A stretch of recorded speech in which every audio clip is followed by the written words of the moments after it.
right. A few figures from the book. Even as I was reading the argument, these figures, it takes a while to adjust. Again, it's because an American, our notion of what's taking place in Europe lags, I think. But I found every one of these things shocking. By 2015, I'm taking these from your book. By 2015, more British Muslims were fighting for ISIS than for the British Armed Forces. Yeah. By 2016, the most popular boy's name in England and Wales, Mohammed. By the middle of this century, this is a projection, by the middle of this century, a majority of Austrians under the age of 15 will be Muslim. And it is single-digit numbers of years ago that every one of those was unthinkable. Is that correct? Yeah. I mean, I smile because, I mean, I find it...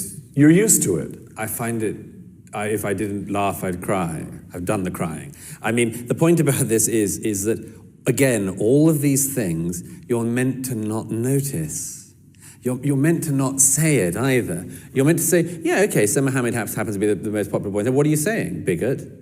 Right. What's wrong with that? Right. Or they find ways around it. They say, no, it's just that we counted the Harrys in a different way that year, and so on. All of these things, there has been an enormous cost that people have been made to pay if they observe what's in front of their eyes. And so we get used to this sort of just period of lying. Right. And that's what we've been in. What is the Orwell? It takes a great effort to see what is under one's nose. Right. All right, second concatenation. Again, I'm quoting you, Douglas. At the same time that we've had this influx, at the same time, Europe has lost faith in its beliefs, traditions, and legitimacy. Europe is now deeply weighed down with guilt for the past. And there is also the problem of an existential tiredness. Yes. And a feeling that perhaps for Europe, the story has run out and a new story must be allowed to begin. Okay, take us through that a little. Now, the German war guilt, that's clear. Britain seems to me to be so again, I'm speaking as an American. What was the Churchill movie that was just a big hit last year? We think of Britain. Britain has no apologies to make, no reason to feel guilty. Neil Ferguson, other people who've looked at the British colonies, on balance, it's a transfer of human capital. Right. They're not impoverishing the people of India. On the contrary. Right. And so why would you include Britain? Britain's the hard case to understand why Britain should feel guilty. Yes. Or an existential fatigue. There's several things. One is the phenomenon that if you or I were to sum up all people across, say, Asia as having responsibility for the same thing, people would say, Madness. That's mad. I mean, you're not even picking out the important distinctions. You're being very generalizing. Right. But you can do that with Europe. So you can say, we did the Holocaust in Europe. You can even get away with that in London. Sorry, we. And then you take the other one, post-colonialism, which you refer to. Post-colonialism and post-colonial guilt is suffered in almost equal measure by, for instance, Britain, which undoubtedly ran quite a lot of the world in the past, and Sweden, which did not. So there's a strange thing that has emerged, which I try to explain in the book, where we end up summing up ourselves by our collectively worst moments. The flip side of that is we look at everyone else only by their best. So recent years, for instance, we've heard an awful lot, certainly since 9/11, about the Islamic Neoplatonists. No one talked very much about the Islamic Neoplatonists until this last 20 years. But the Islamic world is best represented by the Islamic Neoplatonists, whereas Europe is best represented by Auschwitz. Well, here you get to one of the problems of this, is that we are... That's just uninformed. Yeah, of course it's uninformed. All of it's uninformed, and it's also imbibed by vast swathes of the public and told to them by a huge amount of academics, media, politicians, and others. There's several reasons for that, isn't there? One is that you can do that almost cost-free as a modern politician, can't you? It's like the endless apologies for historical acts. It can gain you something, but it costs you nothing. All you're doing is selling out and misrepresenting the past.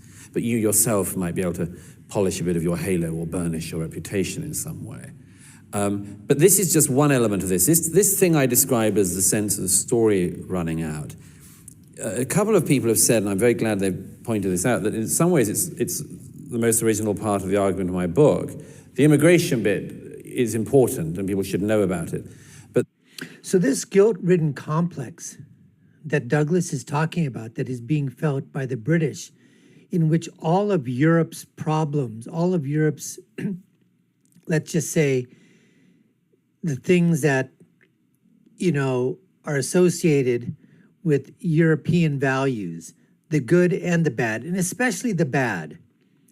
Whatever you want to talk about the past mistakes, somehow Britain gets basically, sucked into it.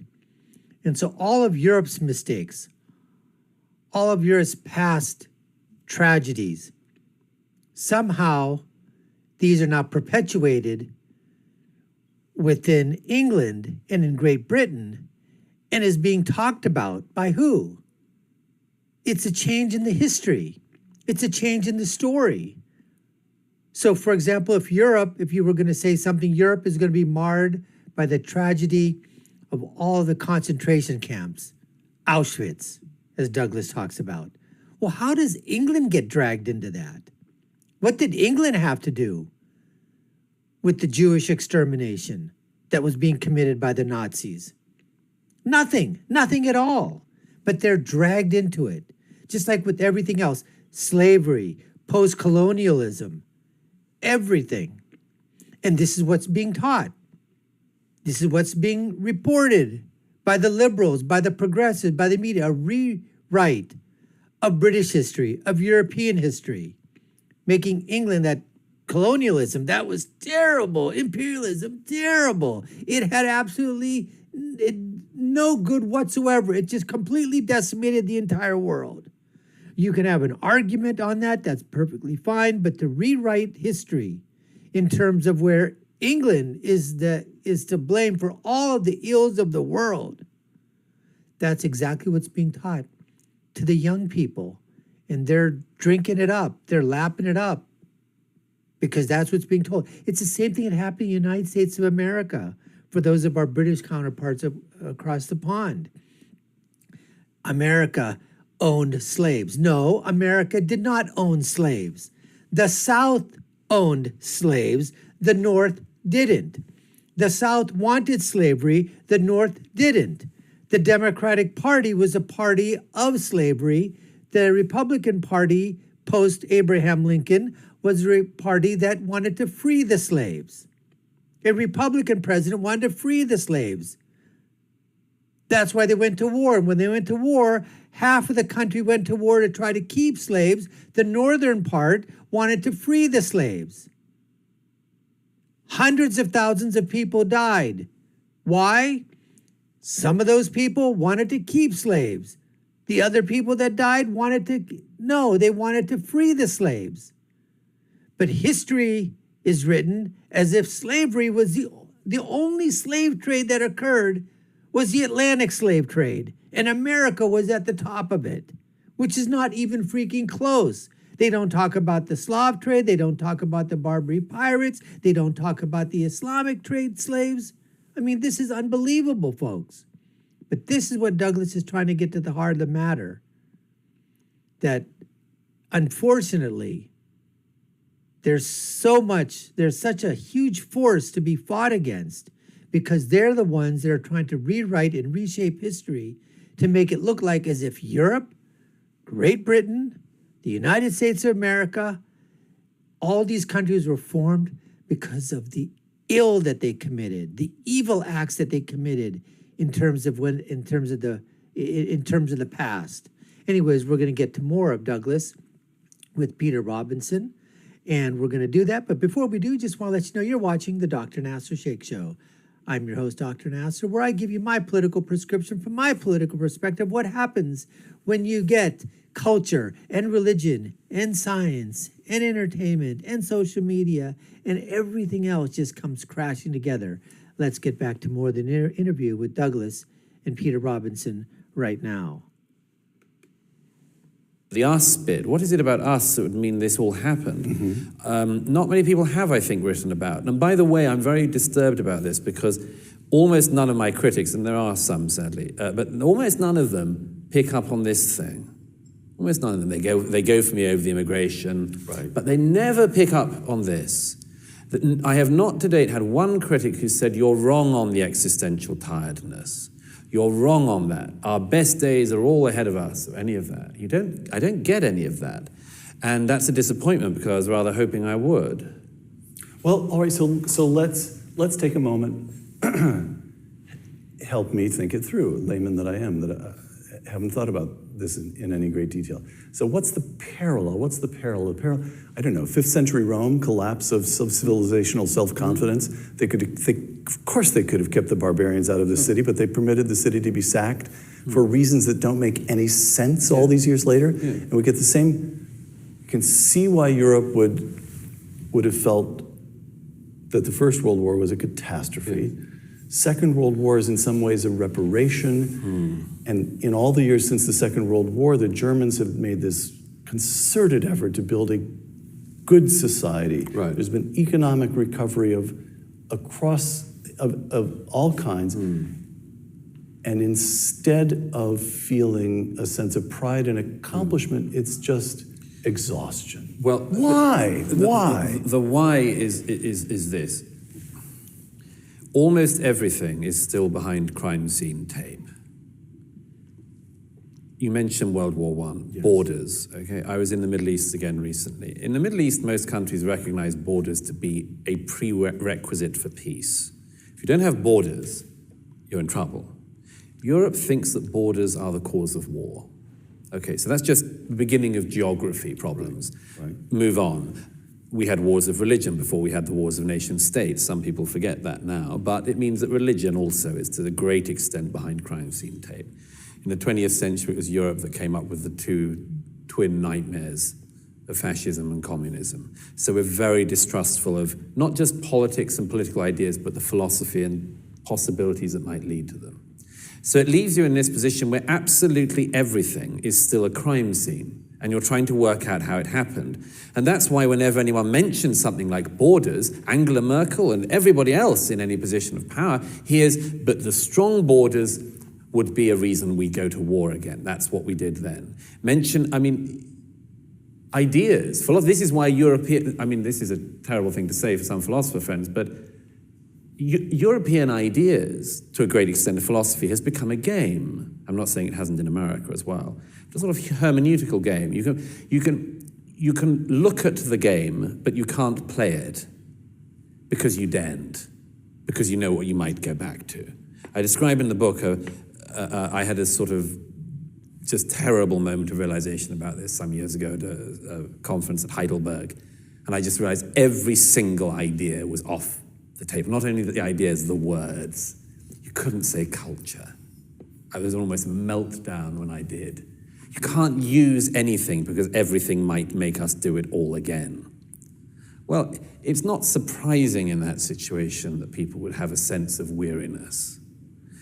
Is that something behind, again, you're having to explain all this to an American, but is there some connection between that and the drive toward a European Union? Oh, yeah. That somehow or other we can escape our past by reinventing, we can dissolve our identity, we can dissolve our historical identity, we can wash away our historical guilt in this new entity. There is that. There's also, by the way, I was in Berlin again the other week, and a German audience member pointed this out to me, that there is also the thing, even in this stage, the Germans want to lead the way. They just want to lead the way in masochism, and more. But that the German instinct to dominate, even in the new era, is obviously still there.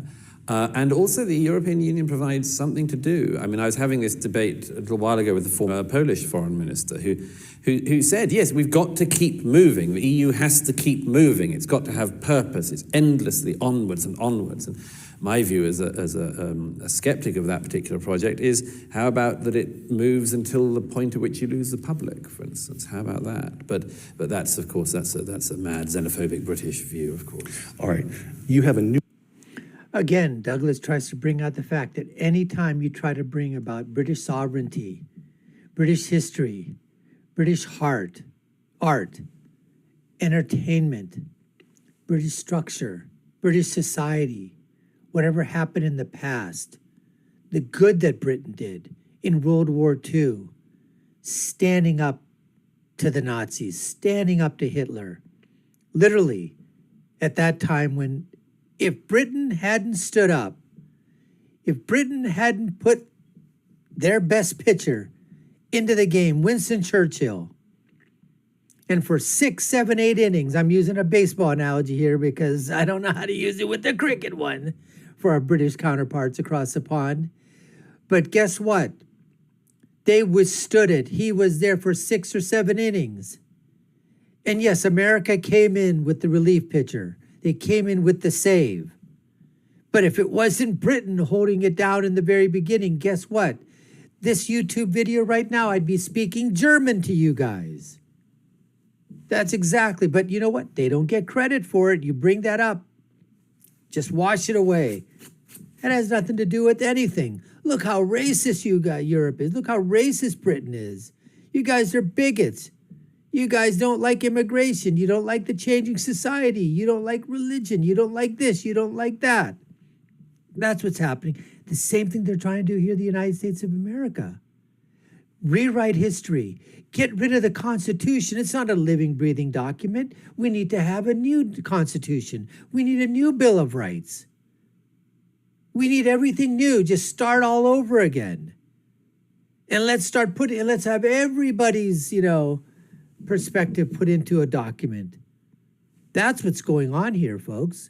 They want to destroy British history completely. If I bet you, and I'm willing to bet the same thing in the United States of America, if academics, college, university professors, the mainstream media, the historians, if they could find a way to wipe out America's good and just continue to highlight America's, low points, they're doing that already. They're indoctrinating our kids in universities, they're at colleges. They're starting, even at as young as in middle school, kindergarten even. Look at what's going on culturally, how things are changing.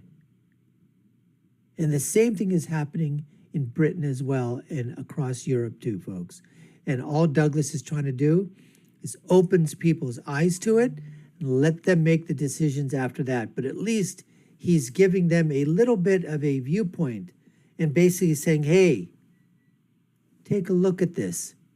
Look around. See what's going on. Yes, things are changing, but do you think they're changing for the good? Are we moving forward? Backward? Are we staying still? What's happening? All we're doing is asking questions. Anyways, folks, we appreciate you taking the time to watch. You've been watching the Dr. Nasir Shaikh Show. I've been your host. My name is Dr. Nasir, and if you haven't done so already, hope we've earned your subscription. Subscribe to the channel, like, share, and follow us. You know what to do. Check out our links above and below to other videos that we have. And I'll leave you with my final thought, which is always, when you're right, and when you're left, you're wrong. Until next time, folks, take care and stay safe.